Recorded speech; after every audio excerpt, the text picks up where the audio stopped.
GearNetwork.com. This is a Gear Network production. You're listening to Better Live Than Dead. Well, hello there. We've got some good news here. The good news is that there is a lot of news to talk about. The content of the news, probably not so good. But before we get started, I mean, let's not go too crazy. It's BLTD 104. It's the You're Fired cast. And if we could, before we introduce ourselves, I think we've got someone who might want to give us some input. You're fired! What? I'm Ryan Wolfe. Joining me across the table, in real life this time, Brayton Wilson. I know you're sick, but aside from the illness, let's cut the illness out. Pretend it doesn't exist. How you doing? I'm doing well. I've got my bottle of Mucinex that I've been chugging all day, so I'm feeling as good as I could be for right now. Yeah. Brayton actually, if for those at home who can't see, like one would drink a rum and Coke, Brayton is pretty much drinking Mucinex and Pepsi right now. It's impressive. Yep. It is very impressive, yeah. Doesn't have the same effect, but it's still volatile. It's a good effect, just not the effect you're looking for. Yeah. Yes, that is very true. So we're here today to talk about the Buffalo Sabres, naturally, firing Tim Murray and Dan Bylsma. Now, first off, I didn't mention this. I got to mention it. I'm at Wolfe BLTD. Brayton's at BJ Wilson WGR. If you're not following, why aren't you following? Follow us. Thank you. Very thoughtful of you. But the Buffalo Sabres fire their GM. That was the shocking part of the news. They fired Dan Bylsma as well. I mean, it is what it is. That we kind of felt that one coming for a while. The other thing, too, is that Buffalo made kind of an even bigger shock, a bigger shockwave. They fired the directors of not only amateur but pro scouting, and Greg Royce and Rob Murphy.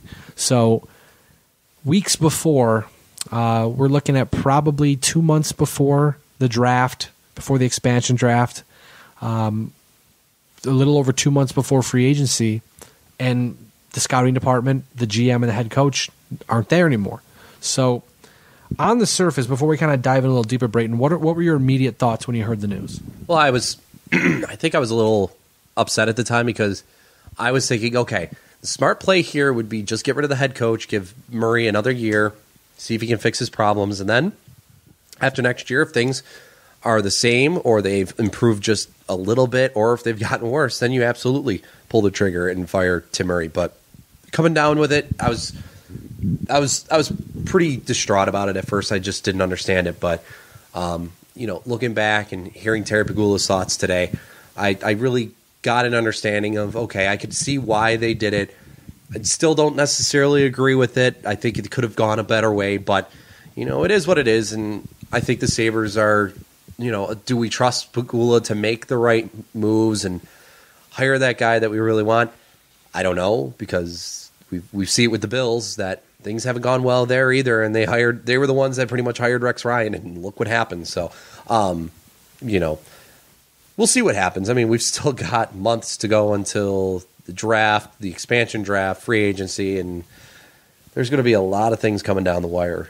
Yeah, and for me it was, I was also kind of taken aback by it, but then you start to read the articles that come in throughout not just Buffalo, but the whole hockey world as a whole, the whole National Hockey League journalism world. And you kind of get the point where, people say unless you weren't really paying attention, you understand why he got fired. I mean, he got hired January 9th, 2014. Ted Nolan, Dan Bylsma were his coaches. The Sabres missed the playoffs. I mean, for a portion of it, they were tanking. Terry Pegula says they were just rebuilding, but we all know they were losing, not maybe completely on purpose, but they were losing.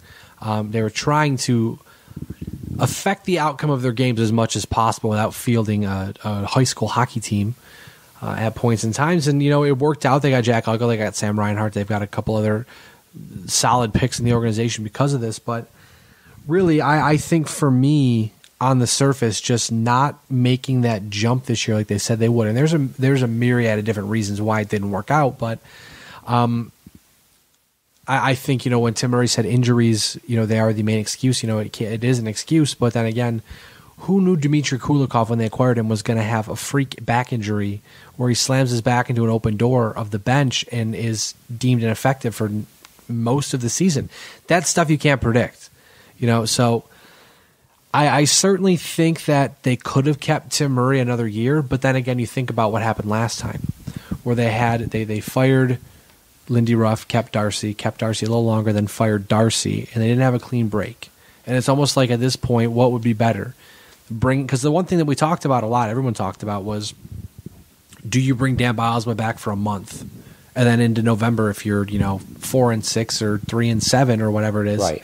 And then you fire Dan Bylsma in November, you're punting the season, and you can't do that. So I get why there's a clean cut between Murray and Bylsma, but it just seems like the goal of the season was to build and to rebuild, and they were doing that. They've had some struggles, some injuries, some ineffectiveness, but I just on the surface didn't get it. I more or less at this point want to see where they go from here, because no one really knows what the direction is at this point. Yeah, and I think that with the thing that I look at with, I want to go back to your point with the clean break. The clean break really would have been right after that free agency period of, July 1st to probably the 8th. I'll give it a week of free agency. I mean, pretty much after that point, you're off for a while now. And I mean, that would have been an ideal time. But of course, right after the season is a beneficial time. And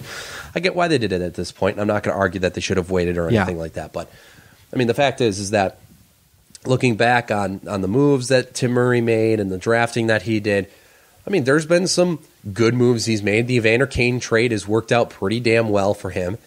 The drafting, of course, of Eichel and Reinhart are obvious, and some of the other picks that he's picked up. Brendan Gooley is probably the most notable one that's not a first-round pick. And yet there's been some bad decisions that he's made. I mean, the trade for Robin Leonard, you usually don't give up a first-round pick for a goaltender unless he's an all-world-class goaltender. I mean, you don't give up you don't give up a young defenseman. I mean, and again, I'm not gonna bash Murray for the Kulikov trade, because obviously we didn't know what was going to happen with Kulikov and what happened this season. And what would have Mark Pesic been on this team? So we don't know that. So it's very hard to exactly. But I mean, those type of trades are often questioned, and rightfully so. But I mean, it is tough, because I did like what Murray did. I liked what he had to say. I think everybody loved what he had to say here in Buffalo. Everybody loved the fact that he was just so open-minded. He was blunt, and he was just straight to the point, unlike Darcy Regier, where he'd always try and turn the corner and avoid. I mean, it was like he was in a game of Frogger, where it's just like he's trying to avoid the traffic and just hopping and trying to avoid the main point. But with Tim Murray, the fact is, he has had some ups and downs, and the reasons why he's been fired, I can understand. But I definitely would have given him an extra year to maybe correct what went wrong this year and get one more crack at making this roster better, or figuring out a way what coach would come in that would be beneficial to this team. Or maybe, I wouldn't have bought the fact that they would have kept Dan Bylsma. There's no way I would have bought that. But absolutely. But I think that giving the axe to Tim Murray might be a little premature, but I can understand why. I can understand why that, especially now that I've had 24 hours to kind of decompress and just think about this. And because again, at first I was just like, why would they do this? This is just the absolutely wrong move. Now it's just like, okay, I can understand. I get where Terry Pegula is coming from. Now it's just all about going out there, finding the right parts. Yeah, the thing about it too is that, especially with the being able to decompress, you think about it and you wonder, okay, if Murray came back, and again, we can kind of move on from Murray in a second here. I do want to mention one thing from the USA Today, but you bring Murray back, you give him a year, you fire him. You got a coach for a year. Now you essentially, do you let your coach hire a GM, or do you let the GM come in and then fire that guy and bring someone else in? So it could get messy really quick. And I think from outside looking in, and what Terry Pegula said today, it just sounds like, they wanted the clean break so they could go out and try to put their best foot forward. And we've got some candidates we can talk about in a little bit, both on GM side and the coaching side, that would help Buffalo put their best foot forward. But we talked about Tim Murray. We've talked about it ad nauseum at this point with the way he's so brash and bold and to the point and doesn't mess around. USA Today's Kevin Allen, who usually is very good about what he says, he doesn't fool around with that. He said, and I quote here, "At the start of the season, there were whispers that Pagulas had some discomfort with Murray's style. He's a likable guy, much appreciated by the media because he says what he's thinking. He's very refreshing in that regard, but he can come across as unpolished," which we've talked about before. More than once, his honesty has made folks within the organization cringe. He knows the league. He knows the game. He didn't always know when it was best to say nothing. Perhaps that gave him a short leash. And I get that. But when you hire that's almost, for me, if that was part of the problem, that's almost a reflection of the Pagulas, because you should know this when you don't hire somebody who is experienced at the job, what do you expect? If they're learning, like Tim Murray, there's no doubt about it. From day one to the day he got fired, Tim Murray was learning on the job. Right. I mean, he had a clue of what to do. He worked with, Brian Murray in Ottawa and all that stuff and other organizations that he had stops at. But this was the first time he was ever a GM, so it's clearly one of those things where, hey, if he wanted to go out and get Cam Fowler from Anaheim, it didn't work. He didn't hide his feelings. He made it very well known. He's like, hey, I tried to make trades. It didn't work out. Right. Maybe that wasn't the smart thing to say at the time, but then again, if the guy doesn't know, if you don't know how to play poker, and you're just saying, oh, I've got a flush or something like that. Obviously, if you're going to give your hand away, that could obviously, it may be funny at the time to hear that, but down the road, it's not going to help you. It's going to hurt you. And maybe that's what happened. And the thing is like, I question this quite often. I oftentimes think like, well, the Bills hired a guy that used to work at ESPN and work with talent and make them be more presentable on air or however their job goes. And they hired them to specifically work with Doug Whaley and to work with Sean McDermott. Now, Sean McDermott was pretty polished. He's a pretty polished guy.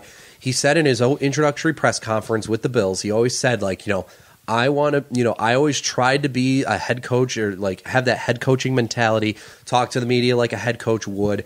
And, he seems like a guy that is pretty well polished and has got a good demeanor. And like, he could talk to the media. And when he does, he sounds legitimate and he sounds smart. Now, we've heard Doug Whaley talk to the media. He'll say things like, humans weren't meant to play in this league and just things that are just completely off the wall. So I'm thinking to myself, now, if those guys are getting trained, why didn't the Pegulas say, hey, you want to try and train Tim Murray to talk in a better way? I mean, that would have been a smart thing to do. That's what I'm thinking. But then again, he might only be specifically for the Bills. And yeah, there's a lot of cloudy things there. Yeah, but where I'm getting at is just like, Tim Murray was very, very brash about things. He was very blunt, straightforward, and everybody loved it. But yeah, there were probably some things that, you probably could have told him, like, you probably shouldn't say something like that. And somebody had to tell him, and maybe he wasn't told. I don't know. But the thing is how does George McPhee feel? Like the most recent thing that Tim Murray said before he got fired was that George McPhee owed him a favor. Right. And maybe George McPhee was just like, yeah, that's true. Or maybe George McPhee afterwards, but we don't know. Yeah, maybe that's something where, it's you want to try to keep it under wraps. Because, a lot of the conversation that GMs have, it's stuff where that, maybe they felt that, hey, this is not how we want our brand to be run, whatever it may be. It's at the end of the day, it's a business. And we know that full well that the Pegulas are very well invested in their businesses. They know how to run businesses. They don't necessarily know how to run sports franchises. That comes with the territory. But I do want to make mention here that, first off, with Dan Bylsma, I want to throw out his final stats here. 164 games. He went 68, 73, and 23 with a 485 win percentage. Not the greatest, but with what he was working with, it's hard to say. I don't personally think he was very good for the job just because you look at the style of play. And we heard the reports that have been confirmed by some sources and then brushed away by other sources. So you take it for what it's worth at this point. Saying, Jack Eichel essentially told Tim Murray, this isn't why you drafted me. You didn't draft me to handcuff me with a system that doesn't benefit the style of play. And I know, Brayton, you have said a lot about it. I've said a lot about it. Other people on Twitter have said a lot about it. That Jack Eichel, Sam Reinhart, Evander Kane, even like Ryan O'Reilly, even guys like Zach Bogosian, they were not made to play dump and chase hockey. Their style of game is to go down the ice and use their speed and use their agility and their skills to give themselves an advantage. And that's one thing, like we saw, Zach Bogosian is a perfect example. I know you guys have been talking about this lately too. Bogosian skates like the wind. He skates so damn fast. He's such a good skater. But when you are not playing, and I'm going to kind of bring this more broad now, when you don't play to a player's strengths, what do you expect to happen? Like, yeah, if you're telling if you're telling Zach Bogosian, hey, we know your speed is your strength. We're going to take that away from you. We want you to play the style of game without your speed. What do you think's going to happen? He's not going to be good. Or when you ask guys to dump the puck in and dump and chase, yeah, your offense is going to struggle. because that's just not their style of hockey. Right. And that's what Tim Murray flat out said. We want to be faster. We need to be faster. We need a coach who plays fast and focuses on possession. And that was in my opinion, one of Dan Bylsma's biggest downfalls was the fact that he was married to his system and wouldn't change it. Right. And you can't bring in those players to do that. And it's not even something our good friend Chris Ostrander of Two in the Box interviewed a Penguins blogger and said it was the same exact reason the downfall in Pittsburgh happened. Because he was married to a system that was essentially handcuffing the players, and when you piss off Sidney Crosby, you piss off Evgeny Malkin, you're done. And that's kind of what happened in Buffalo, I think, is that he was stuck in his ways and said, I want a cup. I'm not a bad coach, and I don't think he's a terrible coach. Right, yeah. But if you give him the right players for his system, he'll succeed. Yeah. As we saw in Pittsburgh, but then over time it wore him down, as any system does. But again, for our sake, we watch it happen. We have an example of it happening somewhere else. It's like, I'm just glad that they didn't say to us, we're going to have Dan Bylsma another year. Because we know it's not working. Right. They know it's not working. And it wasn't working right. I mean, it worked a little bit right off the bat, but then eventually it slowed down and people just saw that the system just wasn't working. Not this season, but remember at the end of last season. Right. When the rumblings started originally with, hey, there's a divide in the room. The kids are not gelling with Bylsma, and they're kind of breaking away from the Georges and the Giantas of the team. Right. And then it went away. Why? Because they were winning. Because they had that incredible stretch where they ended up getting to 82 points. And we all thought they were going to be a playoff team. Exactly. Even they did. And even to back up your point with what the Penguins blogger said, we brought in Andrew Filipponi, who used to work at GR, and we brought him in for an interview. And he said almost the exact same things, where it's just like, Bylsma's too high on his system. He believes he's right. And if you don't think he's right, then he's going to just not listen. And you know what? Like I said, maybe he goes to, and I know this will never happen, but maybe he goes to Los Angeles. And those players on the Kings, just an example, those players on the Kings go, you know what? This system is perfect for us. Right. We're going to be so great. And maybe it will be. Maybe that's the case. Or like with John Tortorella, perfect example, I feel like, when you talk about systems. Wherever he goes, his system wears the team down after a couple of years because it's such a hard system to play. But you see him with the Blue Jackets this year. They did amazing in a system. What happened? Nothing. I'm just texting Ryan Gates, the afternoon producer for the show, and I asked him a question, and he referred to something on one of the things that happened on the John Murphy show the one day, and it was just absolutely hilarious. Oh man, Ryan Gates is a good guy. I know. Oh, he's. I went to college with him, and he is a wild individual. Yes, that he is. He's a very spirited individual, I guess is the best way to put it. Apparently, he wasn't like that until college. So look what college does to people. That makes sense. That does make sense because I it's kind of a break off real fast. When I went to college, the same thing happened to me. Where I'm like, I can get free booze. Right, but from where we lived, I ended up learning this after I'd started, or after he had come from BEN to WGR. And after I'd gotten to know him, he actually lived maybe 5 minutes away from where I lived, but he went to a different school district because I was on the border of one school district and went to the other one. How different your life would have been? Oh man, if I had known Ryan Gates before everything like that, I would have been like, wow, this is really true of him. But this is why our podcasts go 5 hours a piece, because we just start talking and we're like, oh my God, that other thing. Guys, before we start a podcast and we sat here and talked for 25 minutes, we tiptoed around the Bylsma, Eichel, Tim Murray stuff, but then all of a sudden out of nowhere, we're like, okay, we got a podcast because we're gonna get off topic. But let me get back to the Sabres now. Let me bring it back. Excuse me, as I'm burping pizza, I apologize. We know branding. Yeah, my brand is good. My Pizza Man brand is very good today. Buffalo's breakdown came with defense. We know that. I think the reason Tim Murray was let go was because he had one job this offseason, was to improve the defense, and he did not do a good enough job. Aside from the Kulikov trade, which we thought, hey, it probably was going to be a good thing, and didn't turn out. And I don't think you can necessarily blame him. Here's a question for you. If the Buffalo Sabres either made the playoffs and had a quick first-round exit or finished less than 5 points out of a playoff spot, do you think we're sitting here today talking about Bylsma and Murray being fired? I think we'd probably be here talking about Bylsma getting fired, maybe, but not Murray. Again, your whole point is with last season, they were winning last season, so that whole narrative went straight out the door. If the same thing happened, maybe we'd be in the same spot. But the writing was kind of on the wall for Bylsma, I think late January, early February when they had the break Sabres happened. started to struggle. Then they were good, and then right up to the break, and then right after the break, it just completely fell to shambles. And Tim Murray did talk about that and said, it is on the players as much as it is on the coaches. But then the one thing that Tim Murray pointed out to the media, which may have just been his bon voyage, just because we've never seen Tim Murray. Tim Murray's very loose, we know that, but we've never seen him that loose before.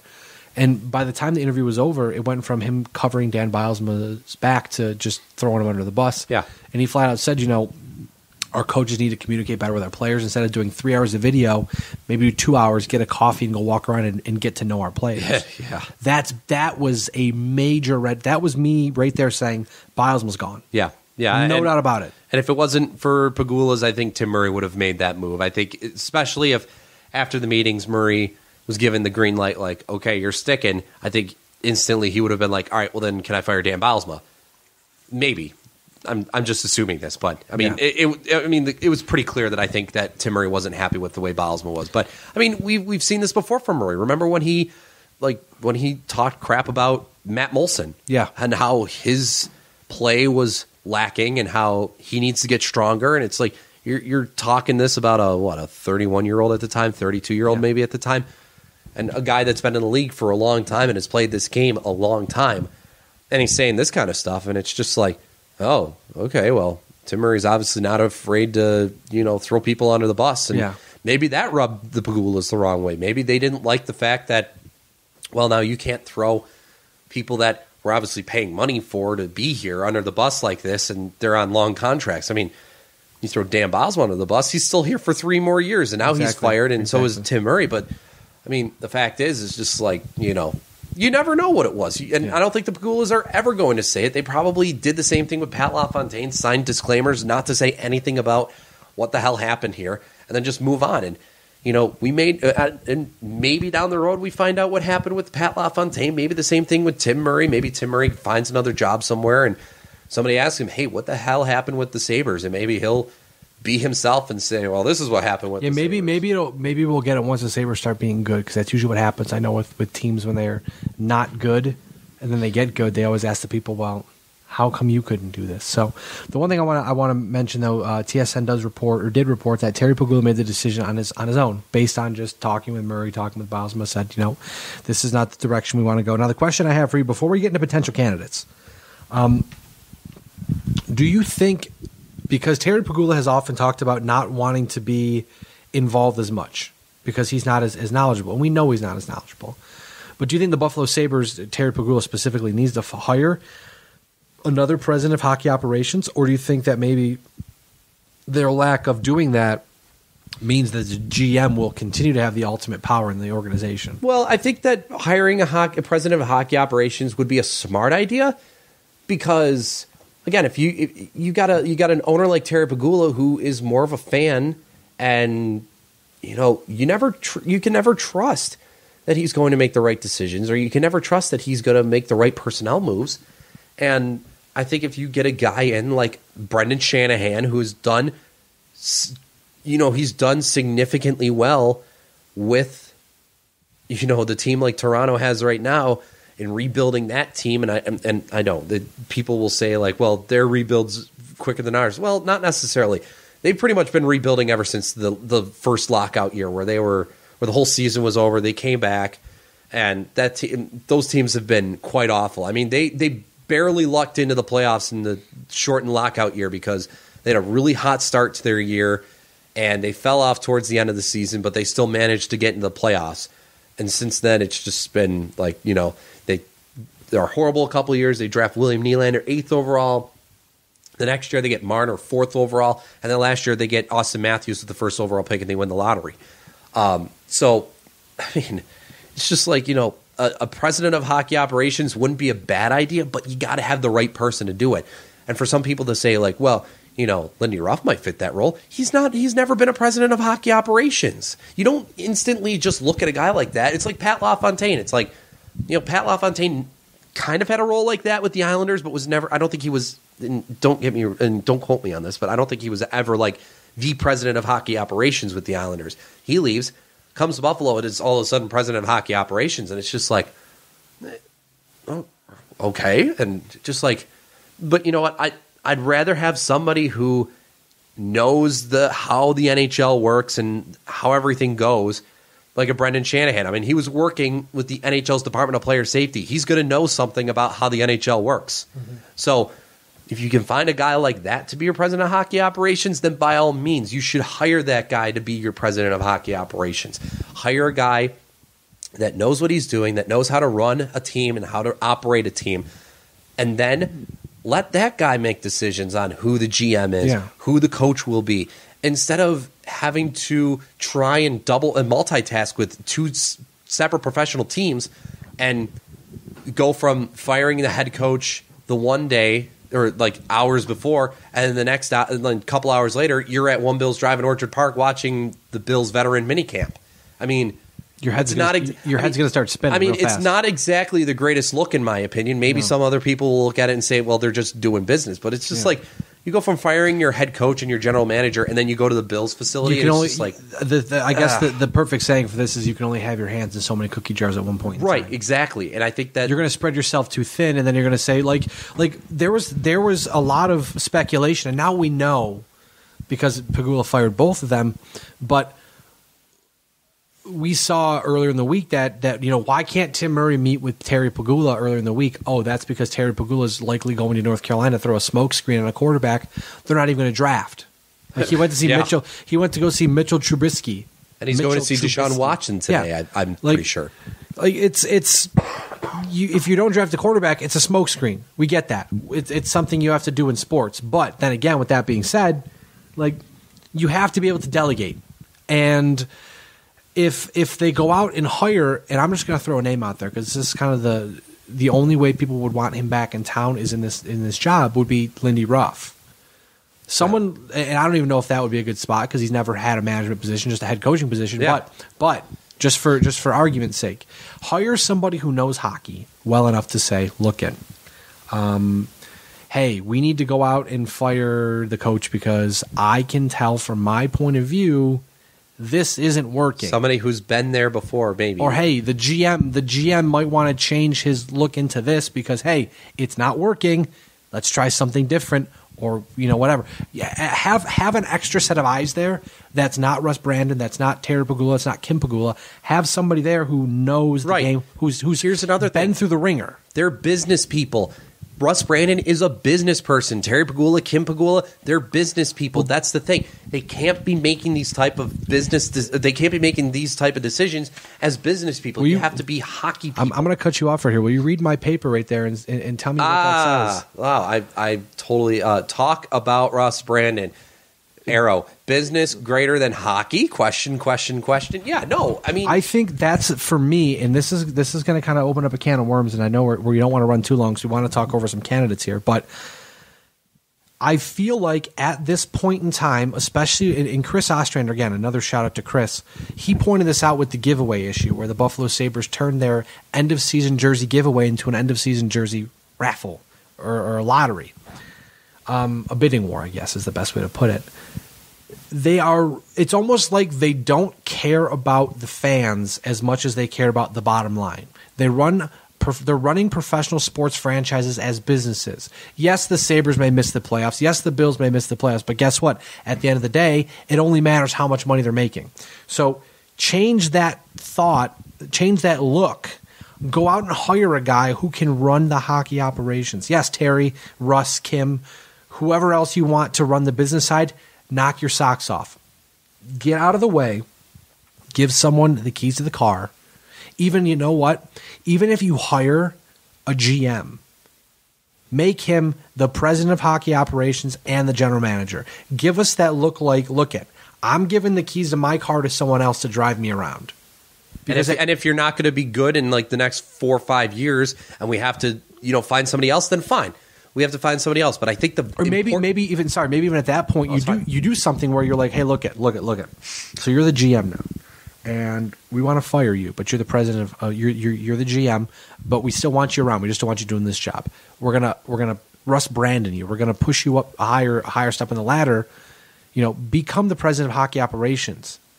You may not be the guy making the decisions in terms of Do we trade Sam Reinhart? Do we trade Evander Kane? But you be the guy that goes, do I fire the coach or do I hire this GM or hire that coach? That's what the Buffalo Sabres need, because at this point in time, top down, like we crap on the Buffalo News all the time, but like they've made a good point. This firing of Bylsma, of Tim Murray, shows us top down nobody has a clue what they're doing, and it's understandable. It's like when you go to college the first time, you have no idea what you're doing. You drive a car the first time. What am I doing? I don't know. You ride a bike the first time. Who the hell knows what I'm doing? You got to figure it out, though. Trial and error. Problem is, there's a little bit bigger of a magnifying glass on that trial and error when you're a professional sports franchise owner. Terry Pegula's finding that out. So, again, he talked about when Tim Murray took over, I want to take less of a role. I want to sit back more and kind of be a fan, not be an owner. Like, I'm going to own the team, but I would like to sit back and let them make the decisions. I trust them to make the right decisions. And I think something that the Pegulas need to do is what you're saying. Hire somebody to run the hockey operations only. Then you just sit back, but instead of just being a fan, observe a little bit. Because I mean, there's been so many people, and we've seen Chris Ostrander talk about it so much with the fan experience and what goes on in the arena. I mean, there's games in the arena where you could hear a pin drop up in the 300 level. Or if you go around Twitter and you see people are talking about season ticket holders of 10, 15, 20, 30 years, right, getting rid of their tickets because ticket prices are going up and the fan experience. I mean, the game is what it is. Right. It's going to be good or bad. There's going to be a winner. There's going to be a loser. Whatever. Who cares? And there's plenty of things that they could change about the game. But the thing is that the Pegulas need to just observe not only that at Sabres games, but at Bills games too. I mean, I haven't been to a Bills game in a while, and I mean, it could be fun there sometimes. Aside from the fans throwing themselves through tables and getting drunk every week, but. I mean, especially at Sabres games, though.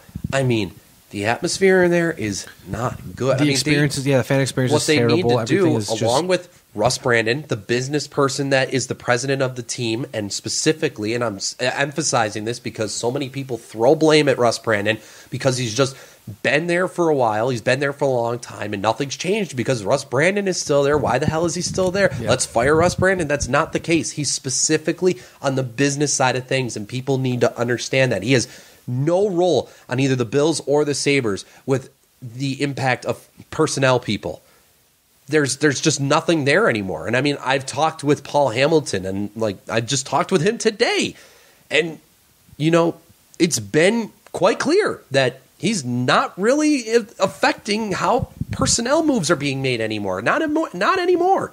He's specifically on the business side of things, and that's where he belongs. So, with that, the Pegulas, along with Russ Brandon, need to figure out how can we make the game experience, how can we make experiences for the fans on and off the ice more fun for them instead of the recycling bin game where, oh, we put Sabretooth in a recycling bin and we're going to shuffle it around and guess which one it is. And then, oh, we guessed number 3? Oh, cool. What next? Yeah, like, and again, if you don't listen to Chris's podcast, listen to his podcast because this is really, he hit the nail on the head. I mean, they have 15,000 season ticket holders or whatever, so they worry about filling, or they have like 16 or 17, whatever the number is. They don't have to worry about filling that many seats a night. And they don't care to. It's like the Sabres almost don't care to keep their own fans in the building. If you have a Maple Leafs game, and this is the example that Chris used, you have a Leafs game, and you have Jack Eichel bobblehead night. How many Leafs fans are you going to see in that building? Not a lot. You go to a Leafs Sabres game now, it's half to 3/4 Leafs fans. It's probably 75 to 25 Leaf fans. And you go to Montreal is the same thing. Ottawa's the same thing. Chicago is the same thing. Rangers, even the Rangers. I remember going to Ranger games in the press box. You see maybe an eighth of the crowd is Rangers fans. Yeah, and now it's a quarter to half. It's insane because Sabres fans will go on, and it's not even like people are making a lot of money off the tickets. Right. That's another reason why people are dumping them. They just sell the tickets just to get some sort of income back. Just because I can't give them away for free or someone can't give them away for free. I mean, just watching and I see your point there. I mean, I was at the game where it was the 90% Blackhawks fans against the 10% Sabres fans. That was the game where Jonathan Toews scored twice late. Yeah, but the arena sold out, so the team, we sold out. We don't have anything to worry about. Yeah, we're fine. That's what we're saying is like worry about the business, focus on the business, leave the hockey up to someone else. I mean, we've got a big old list of names here of new GMs and GMs who had either previously were a GM where they were previously GMs in other places and have jobs now, and then new coaches and coaches who have had jobs in other places and then now are unemployed, other guys like that. So, like if you look at the GMs, for instance, like the names that have been mentioned, you've got Bill Guerin in Pittsburgh, the assistant GM, who's been very busy with the analytics side of hockey in Pittsburgh. Jason Botterill, ex-Buffalo Sabre, who's been mentioned a ton last time in the old search. Paul Fenton from Nashville, the assistant GM, another name that was brought up last time. Chris Drury, he's Buffalo through and through. He had reportedly, he's the assistant GM now. The reason Jimmy Vesey's in New York is Chris Drury pretty much. But he's been working with Jeff Gorton to get the job understood, to figure out the GM role, the transactions, the contracts, all that stuff. The one name I do mention here, though, Pierre Maguire. I think if I put LOL next to his name. See, Brayton, you can see I purposely wrote his name and wrote LOL next to it. Yeah. Because if that ever happened, I would quit life. I'd quit hockey. I'd quit everything. I'd quit my job. I would quit everything. You just end up living on the street somewhere. Exactly. There's also Norm McIver from Chicago. He's their assistant GM. Did you mention Brad Treliving? I was just about to get to that. Okay. Retreads. Dean Lombardi, the hot candidate, and we'll talk about him in just a second, ex-Kings GM. You've got Rick Dudley, who's the ex Atlanta Thrashers GM. I, for some reason, almost said Atlanta Hawks. Thrashers GM. He's the current Montreal assistant GM. He's been offered multiple positions throughout the league, not just in Buffalo, and turned them down because he's got a pretty cushy job now. Pretty much spends all season hanging out at KeyBank Center, scouting for the Montreal Canadiens, which is pretty good because they're in the division, and you see them enough where you can they play the same opponents. I'll just say one thing before we move on this list. Real quick, last name I want to mention. Sorry, okay. Just so I get the list done. Yeah. Brad Trevelling in Calgary. Apparently, Buffalo is interested, but there's talks that Calgary is going to get a contract extension signed soon with him. But if he comes available, you've seen what Calgary has done. Why would you not want to talk to him? Well, the Tim Ballmer, who used to be a PR staffer with the Sabres and the Coyotes, tweeted this out, that if for some reason Treliving does not receive an extension from Calgary, the Sabres would be wise to pursue his services. Mm-hmm. And I think that's absolutely true. He's done some things in Calgary that has put them over the top and has made them a pretty good team. The year that, not last year. Last year was a bad year for them. They had injuries, and Johnny Gaudreau was hurt for a good amount of that year. But if Treliving becomes available, I'd be absolutely up for that. He turned that organization around pretty quickly because Jay Feaster at the time when he was in his last few years of the Flames GM, he wasn't doing anything. It was the same thing with Darcy, yeah. He was just a hamster in a hamster wheel. Yeah, exactly. Just collecting and paychecks. Nothing. So now, and Treliving in the past few years, he's had a couple of good drafts and he's done some good things. And if he's available, I would be willing to give him a shot. But don't go acquire Dougie Hamilton. Why a grown man is named Dougie, I don't know, but that doesn't matter. Dougie Hamilton's still a decent defenseman. No, I just couldn't stand Dougie. I know you can't. The only team I know that has a Dougie and a Freddie on their team, like Doug, just call yourselves Doug and Fred. That's your name. That's your name now. You're a grown man. The one thing I want to talk about, though, Dean Lombardi, because there were reports out on Friday morning that the Buffalo Sabres had talked to Dean Lombardi, and then someone asked, and apparently the Sabres have not requested permission to talk to him, which I don't understand that. The Kings, they're still paying his contract. It's the dumbest But rule the Kings in NHL. Fired him. It doesn't matter. They still have to ask the Kings to talk to a guy they fired. That's the dumbest thing ever. It's the same thing with Dan Bylsma. When the Sabres hired Dan Bylsma, they had to request permission to speak with Bylsma from the Penguins, even though they had fired him. But it's great, though. But the nice thing now is that they don't have to pay any compensation. They can just hire him, no problem. Yeah. But here's the thing about Dean Lombardi. I feel like the way that the Sabres have gone, they've stayed local. They had Darcy. They got rid of Darcy. They got Tim Murray. They had coaches. They went from Lindy to Ron Rolston to Ted Nolan to Dan Bylsma. So it's almost like they went strong coach, new GM, and that's kind of how it's been. I feel like it's going to swap almost. And we can talk about coaches in a second. But for GMs, I feel like they need a strong voice and a very experienced guy. Right. And that's why, for me, Like, I don't necessarily want Dean Lombardi to be the GM just for the bad parts, because we've seen the good parts. He rebuilt the Kings. He nailed multiple drafts, multiple draft picks. He crushed it. Won 2 Stanley Cups, was a Western Conference contender for quite a little while there. The window was very nice. And if Chicago wasn't as good as they were, then I'm sure Los Angeles probably would have won a couple more championships. Yeah.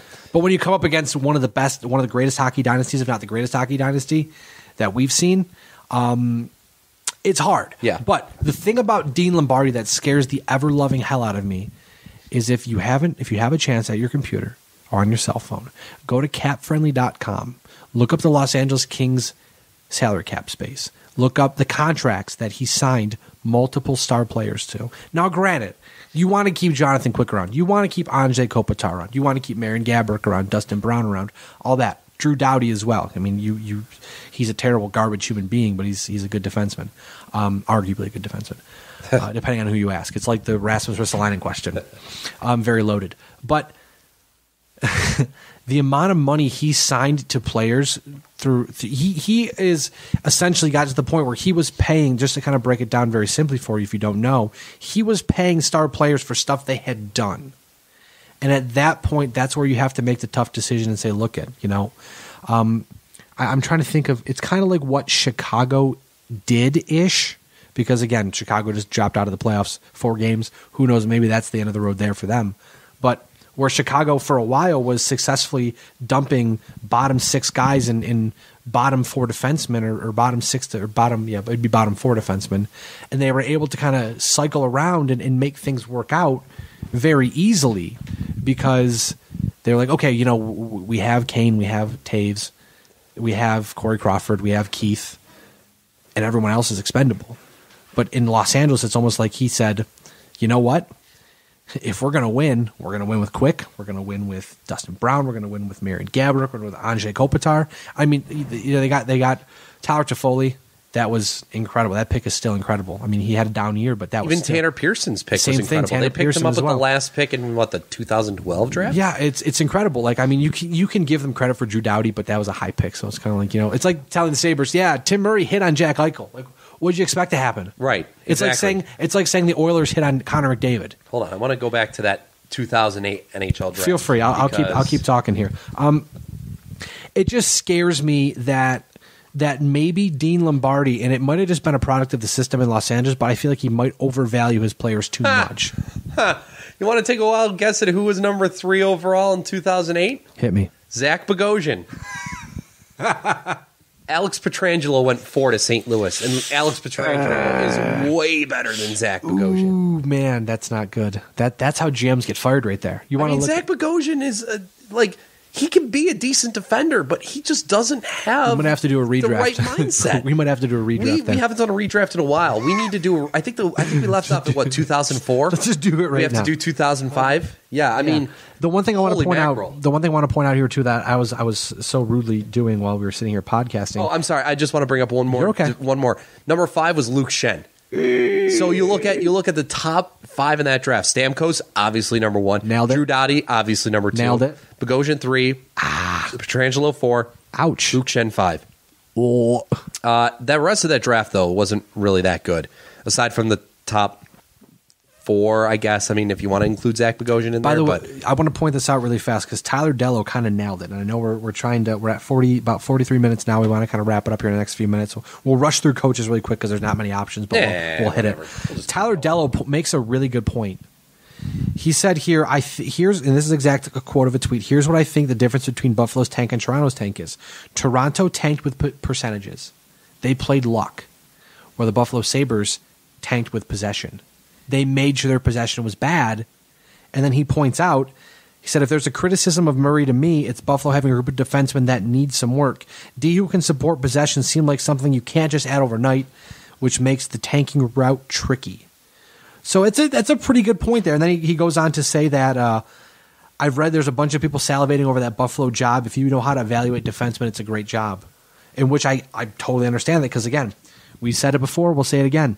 The Buffalo Sabres are probably 2 decent defensemen and maybe a solid penalty kill away from because their power play was fantastic. Not being a Stanley Cup contender, but getting into the playoffs, making that next step so guys can develop and kind of get into that and see. So there's and we were going to talk about this today and have another podcast for the future recorded today about lineups and all that stuff, and we still might be able to do that, but it's kind of hard because we don't know who's going to be running the team, what their vision is, all that stuff. But I know before we move over to coaches, like Victor Antipin, there were reports that even though Tim Murray's gone, he's still Elliot Friedman said there's a strong possibility that he still comes to Buffalo. Yes, Friedman, that would be huge. That would be very huge because I've especially after the finals that he had. Yeah, he was voted as the best defenseman in the finals, and quite honestly, he was the best defenseman in the finals. I mean, it was pretty much a runaway for him because, it was between him and his teammate Chris Lee.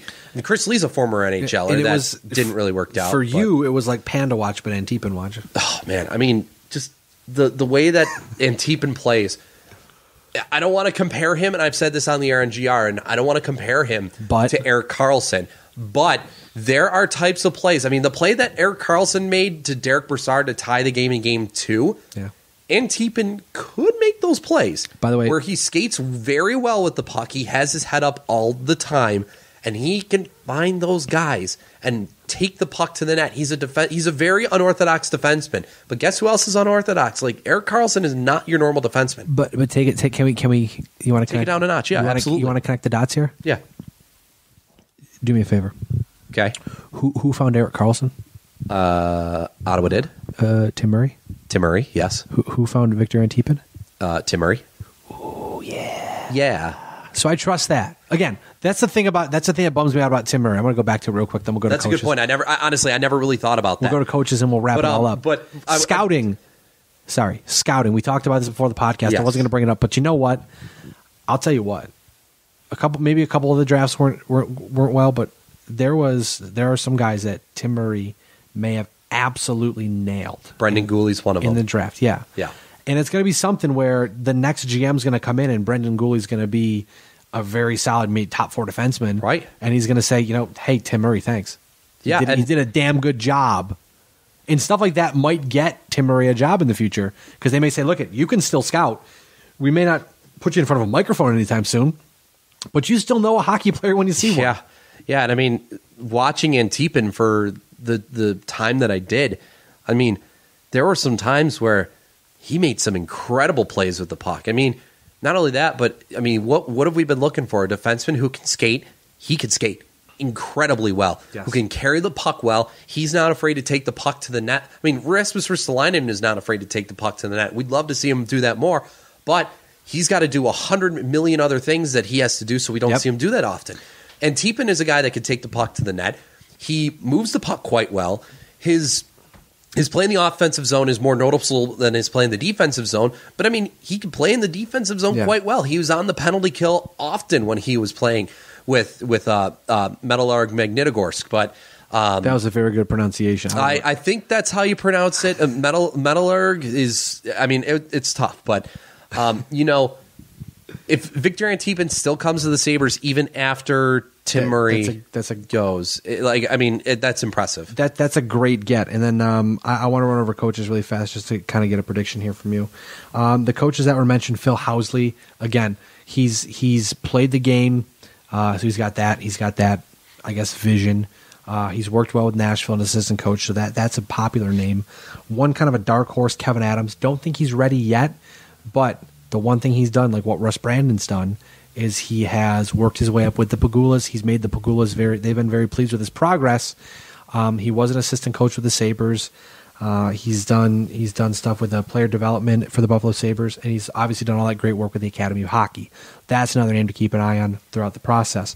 They may not hire him, and I would hope they don't hire him as the head coach, but he might get an interview. They might say, okay, hey, we're really interested in getting you more involved in the organization on the back end. There's also Dan Quinn, who I wanted to ask you about real quick. If Dan Quinn was to get hired by the Buffalo Sabres, would you immediately connect the dots and say that's an Eichel hire, or would you say no, Dan Quinn's a damn good coach, because we heard Elliot Friedman talk about it. He said, he's been linked to Florida. He was linked to San Jose last year. Yeah. And Buffalo's always been interested in him, especially because of the Eichel connection. Right. You got a guy who can coach Eichel, who knows Eichel well enough, and had success with Eichel. And will let him play his style of game. Exactly. And do you think that would be an indictment of Jack Eichel, saying, look at, even if Eichel didn't push for him, maybe they said we want to keep Eichel happy. At first, I would have said absolutely not. But now that this whole thing comes in, yeah, it probably would not look good for the Sabres if they decided to hire Dan Quinn. And I mean, it probably wouldn't be just because of Jack Eichel, but everybody will take that and flip that narrative in a switch and say, oh, it's all because of Jack Eichel. Now, the thing is that I can't remember who said it. It was either Friedman or Dreger, because we talked to them today, but they said that, I think it was Friedman who said it, that, yeah, the Sabres are definitely would probably be wise to take a look at Dan Quinn, but now if you decide to hire him, that might look bad on the Sabres. It might look bad for Jack Eichel. It almost looks like a Jack Eichel coup. Right. Jack Eichel's like, you're going to hire this guy. Obviously going to say, well, he's a coach killer and, he just wants to get his way. And it's just like, yeah, well, the whole thing is we kind of did that. We kind of built everything to go around Jack Eichel, and he's a franchise player. I mean, you want to build your team around a franchise player. As I was reading with the tweets with Tyler Dello, he said, the Sabres got lucky with Eichel, but Jack Eichel will probably go down in history as the greatest Buffalo Sabre ever. Or one of them. I mean, Gilbert Perreault was arguably the greatest. I mean, Hasek is there, too. I don't want to get ahead of myself, but if things continue to develop the way they are, I mean, it is Buffalo. If he can be a point-per-game player in the NHL. Throw the tomatoes at me because it's Buffalo. Hashtag because it's Buffalo. Throw the tomatoes at me, everybody. But, Eichel's young and he looks pretty goddamn good. The thing I want to ask you, two other names real quick. Okay. Darryl Suter, yes or no? That's what I thought. I was going to say no as well, but he reminds me a lot of Dan Bylsma with the fact that he's very defensive minded. He's not. I mean, he's gonna just. I think he relates better with the players than Bylsma ever did or ever could, and he's more of a players coach. But just watching LA Kings hockey sometimes was just as boring as watching Sabres hockey. Yeah, it was pretty bad. I just had to ask because obviously if Lombardi comes, that's the first name they're going to connect the dots to. And what about Lindy Ruff? Absolutely not. Okay. I'm done with retreads. I don't. Again, if you want to bring Lindy Ruff in and make him, let's say, VP of hockey operations, fulfill his dreams, because remember he did talk about it at some point in time. He wanted to be in management or something like that. He's what, 57 now? Yeah, make him an assistant general. Make him an assistant or a vice president or whatever the step is above or below whatever the higher one is. Yeah, make him that so he can learn, and then eventually, if you have to fire the other guy and say, all right, Lindy Ruff's promoted to full-time general manager or president of hockey operations, fine. But that's the one thing they did with Chris Drury. Chris Drury was the and I'm kind of jumping all around here, but Chris Drury was the director of player development. Yep. Jeff Gordon, whatever you want to hire. I think it's Gorton. Gordon. I always think Jeff Gordon, like I know NASCAR Jeff Gordon. Yeah. As if nobody, even people who don't watch NASCAR, know who the hell Jeff Gordon is. But Chris Drury was under him. And then Jeff Gordon got the job as the GM, and then they immediately hired Drury as the assistant. That's how you do it. Because even if Chris Drury doesn't end up working out for the Rangers and doesn't ever become a GM for the Rangers, which at this point, whatever, you're taking a guy under your wing and teaching him how to do the job the right way. I feel like with the Sabres, there's not enough of that. If you want to build an organization top down, bring a guy in. And this is why I know so much that people are so against Dean Lombardi because of his track record. And it scares the hell out of me too. But what are you going to do? Are you going to go out and hire Jason Botterill and say, hey, we know you did well in Pittsburgh. You've never done this before. Good luck. Like, that didn't work before. No. Like, I'm of the thought that you bring in a very strong GM and then go out and get a new coach. Don't bring me Dean Lombardi and Lindy Ruff. Or Darryl Sutter. No, yeah, give me Dean Lombardi and Phil Housley. Give me Dean Lombardi and Dan Quinn. Lombardi and Dan Quinn. Or David Quinn. Not Dan Quinn. He's the coach of the Atlanta Falcons. I don't know why I said Dan Quinn. David Quinn. I'm sorry. I always say Dan instead of David. And I got that Super Bowl choke is still in my mind so much. It'll always be there. I even wrote Dan Quinn on the paper. I've failed all of you. I'm going to go back and edit my voice to say, I'll say, yeah, Boston University coach David Quinn, and it's going to be edited like that poorly. Right. It's going to sound just like David. Yeah, it's just going to sound like you edited mine, like trying to be you. David Quinn. David. Yeah, that's exactly what I'm going to do. David, this is what happens when we try to push things together so fast. But I want to ask you really quick before we go: you're on board? I want to ask you for a prediction, but before we go to the predictions, I want to ask you: do you want a retread GM, a guy who knows the ropes, a guy who's run through the league, who's done it a few times, or do you want a brand new GM like Tim Murray? I'd be very much more comfortable with a GM that has done this before, that knows the realm of the hockey world, and what we know is Tim Murray was understanding of what was going on in the hockey world. I mean, he was a well-known assistant general manager in Ottawa, built a champion in AHL Binghamton with the Senators. But would you say that he was a failure in the NHL? I don't think he was necessarily a failure. I don't think so at all. I just think that he definitely rubbed some people the wrong way. I'm sure. I think for like the one thing I think about the Bills, you bring it up, is that you brought it up earlier, is that if almost they had like Tim Murray to scout, and then someone higher than Tim Murray, like a actual president of hockey operations who like made the trade, signed players, and he scouted, that would work perfectly. But I feel like Tim Murray almost had too much on his plate and was just spinning his wheels. Like in the trade department, in the free agency department, spinning his wheels. Scouting, doing a fantastic job. It wasn't, or not fantastic, it wasn't terrible. It was good. It was good enough to keep his job. But when it comes to making trades and going out and signing free agents and stuff like that, maybe not as good as it could have been. So it's almost like it feels like to me in Buffalo, it's Sean McDermott, it's Doug Whaley. You've got a guy who scouts and says, from scouting perspective, player X is the best player to take. And then Sean McDermott, from a coaching perspective, goes, you know what? This is what I like about this guy. We should take that guy. And they have a conversation. They agree on it. So right. I would be more comfortable if it's not Dean Lombardi. Bring someone of his stature to be your president of hockey operations, to correspond with your GM. Who, I mean, at this point, if it's not Dean Lombardi, it's going to be a guy like Jason Botterill or Paul Fenton, which, again, not bad. You can't argue. But coach, would you go new coach or old coach? I think you said new coach, right? I'd go new coach. I'd try to keep it relatively fresh. I mean, if there's a coach that, had not like a Dan Bylsma coach, I'm not trying to say this, but had success and then like unexpectedly lost his job or felt like he didn't deserve to lose his job, gets fired, and the Sabres are able to swoop in, grab him, and bring him in, that's fine. But like, I'd rather have a relatively new coach. I mean, whether it's Sheldon Keefe in the AHL with the Marlies, or if it's popular name, even a guy like, I don't know, I said this, I think the last time when the Sabres were looking for a head coach, and I'll say it now, Chris Knobloch with the Erie Otters. Mm-hmm. Chris Knobloch led the Otters to 3, if I'm not mistaken, 4 straight Western Conference titles in the OHL, which has never been done before. That's impressive. So I have to ask you before we go, because we're going to try to get this in just under an hour. It may not come out that way at the end, but who cares? If I had to ask you a prediction for GM and head coach, what would you say right now? I don't even know if I can predict. Give me a shot in the dark. Give me something. Give me something. I'm going to say Lombardi and Housley. That's just my shot in the dark. I like the idea of Lombardi. I don't know if it's going to happen. I don't know if it's going to happen either, but I hate to do this. I can't give you a prediction because I just don't know. I have no clue. I don't know what's going to happen. You're a sellout. I'm not a sellout. What happened to you? You used to make risky decisions on air. Now you don't. It's got to be the professional in you coming out. I just can't put this on tape because I can't be embarrassed.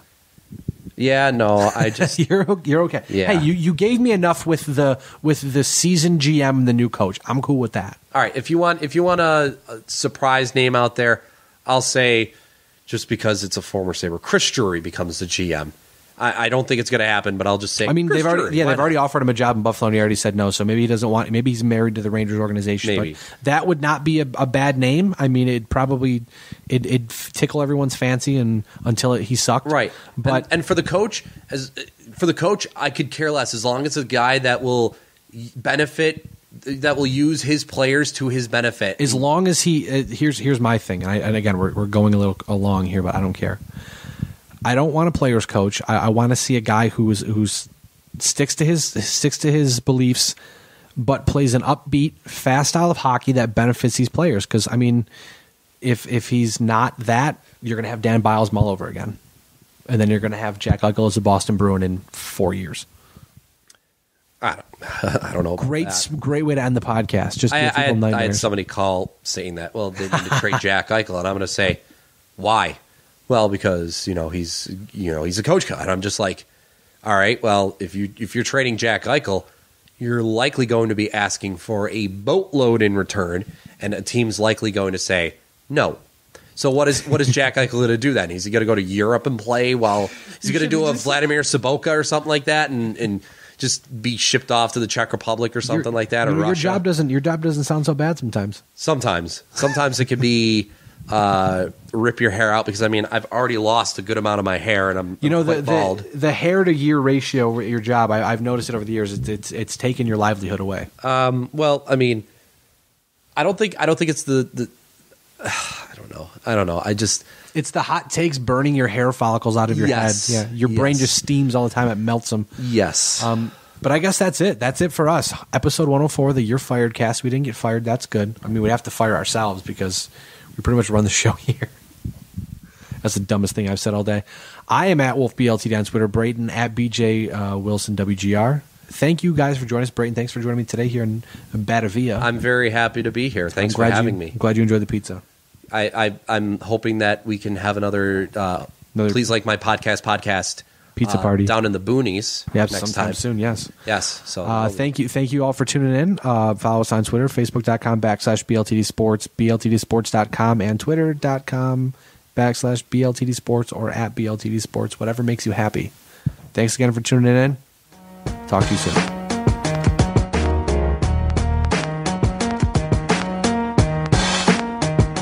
The preceding presentation has been brought to you by the Gear Network. Hey everybody, thanks for listening to this podcast. If you're looking to support this podcast and this network, visit shopgear.com. That's shopgere.com. It will take you right to amazon.com, to your Amazon account, and you can do all of your Amazon shopping.